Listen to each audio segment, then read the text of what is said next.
আসসালামু আলাইকুম, কেমন আছেন সবাই? আশা করি সবাই ভালো আছেন। আলহামদুলিল্লাহ আমিও ভালো আছি। তো প্রচুর বৃষ্টি হচ্ছে।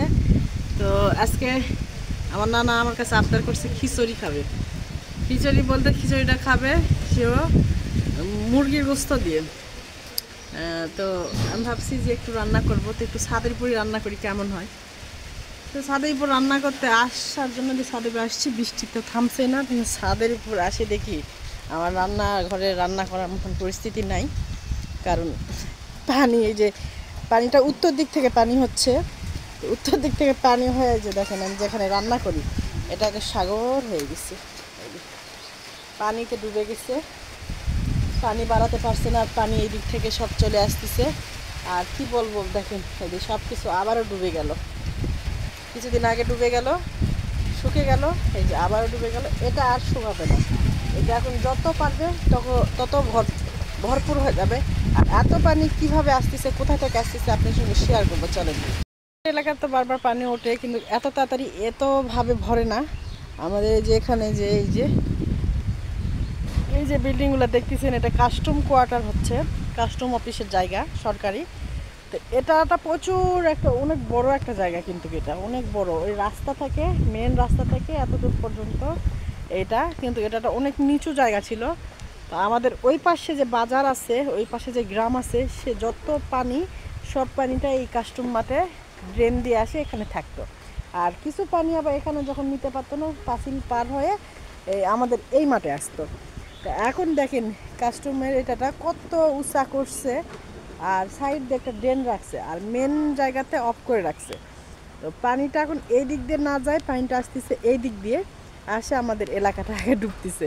তো জানি না এবারটা হয়তো বন্যা খেতে হবে। তো সবাই রেডি থাকেন আমাদেরকে টান দেওয়ার জন্য। তো বৃষ্টির ভিতর ভিজতে ভিজতে ছাতা নিয়ে আসলাম আপনাদেরকে দেখানোর জন্য যে আমাদের এলাকায় কিসের পানিতে এরকম বন্যা হয়ে যাচ্ছে। তো এই যে দেখেন, এই যে দেখেন আমাদের যে মেন রোড থেকে যে রাস্তা দিয়ে আমরা নেমে আসি, সেই ওই দিক দিয়ে পানি ঢুকে চলে আসতেছে। আর কিছু পানি আসতেছে এই যে এই পাঁচিলের এই ফুটা দিয়ে এই পানিটা চলে আসতেছে, আর সেখানে পানিটা থাকতেছে। আর কিছু পানি এই দিক দিয়ে আবার একটু জায়গা আছে, ওই জায়গাটা নেমে মাঠের দিকে চলে যাচ্ছে। তো একটু পানি আসলে আমাদের এখন আর রাস্তা দিয়ে আর যাওয়া যাচ্ছে না, বের হওয়া যাচ্ছে না, করুণ একটা অবস্থা। আর আমাদের এখানকার তো রাস্তাঘাটের কথা না বললেই না।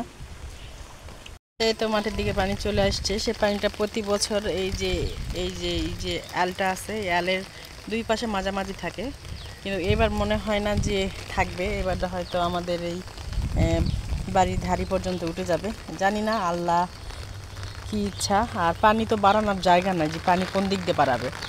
ওই দিক থেকে পানি এখানে আসছে, এখান থেকে পানি ওই যে পাশের পুকুরে গেছে, পাশের পুকুর থেকে দেখেন পানি এই যে এখানে এই পুকুরে আসতেছে, ওই যে পানি নামতেছে। এই পুকুরটা ভরে গেলে পানি কোথায় যাবে? পানি যাওয়ার কোথাও জায়গা নেই। আর এই যে পাশে একটা জায়গা, এই জায়গাটাও আগে নিচা ছিল, এখন এই জায়গাটাও ভরাট হয়ে গেছে।